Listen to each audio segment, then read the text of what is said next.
છે તે વચ્ચે રાજકોટથી સમાચાર કે જ્યાં ધોધમાર વરસાદ બાદ માધાપરમાં રસ્તાનું ધોવાણ થઈ ગયું।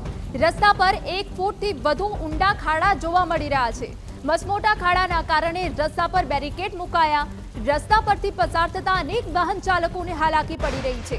નાના વાહનોને વધુ મુશ્કેલી પડી રહી છે। આ ખાડાઓમાં સમયસર ખાડા નહીં પુરાય તો અકસ્માત સર્જાઈ શકે છે।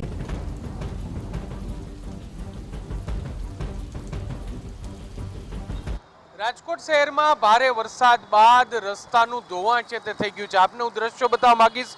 રાજકોટના માધાપર ચોકડી વિસ્તારના આ દ્રશ્યો છે કે જે ભારે વરસાદના કારણે સૌથી વધારે પાણી છે તે ભરાયું હતું અને અત્યારે જે પ્રકારે તમે દ્રશ્યો જોઈ રહ્યા છો કે આખા રસ્તાઓ છે તેનું ધોવાણ છે તે થઈ ગયું છે। કોઈ અકસ્માત ન સર્જાય તે માટે અહીં એટલો મોટો ખાડો પડ્યો છે કે બેરિકેડ નાખી દેવાની ફરજ છે તે પડી છે। જે પ્રકારે તમે દ્રશ્યો જોઈ રહ્યા છો આખી માધાપર ચોકડી છે ત્યાં અત્યારે ડામર છે તેનું આ વરસાદના કારણે ધોવાણ થઈ ગયું છે અને જેને કારણે વાહન ચાલકોને ભારે હાલાકી છે તે પડે છે। રાજકોટની માધાપર ચોકડી વિસ્તાર છે કે જ્યાંથી દરરોજ હજારોની સંખ્યામાં વાહનો છે તે પસાર થાય છે અને તેની વચ્ચે લોકોને ભારે હાલાકી છે તે પડી છે કારણ કે જે તમામ રસ્તાઓ છે તે રસ્તાઓનું ધોવાણ છે તે થઈ ગયું છે। લગભગ 1 ફૂટ જેટલા ખાડા છે તે આ રસ્તા પર પડી ગયા છે અને જ્યારે વરસાદ પડે અને પાણી ભરે ત્યારે હાલાકી છે તે વધી શકે છે। સ્વાભાવિક છે કે અત્યારે ચોમાસું ચાલી રહ્યું છે ને એટલા માટે ડામર કામ છે તે શક્ય નથી પરંતુ અત્યારે જે વાહન ચાલકો અહીંથી પસાર થાય છે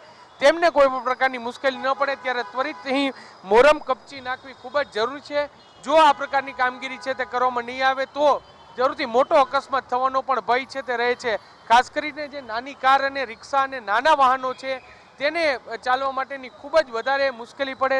વાહનો છે તેને નુકસાન થાય તે પ્રકારની સ્થિતિ છે તે ઊભી થઈ છે। જેમ જેમ પાણી ઓસરી રહ્યા છે તેમ તેમ રાજકોટ શહેરમાં હવે જે નુકસાનીના દ્રશ્યો છે તે સામે આવી રહ્યા છે ને રાજકોટની માધાપર ચોકડીના આ દ્રશ્યો છે કે જ્યાં તમે આખો રસ્તો છે તે તૂટી ગયો છે અને ડામરનું ધોવાણ છે તે થઈ ગયું છે। કેમેરા પર્સન ભાવેશ લશ્કરી સાથે મોહિત ભટ્ટ, TV9 રાજકોટ।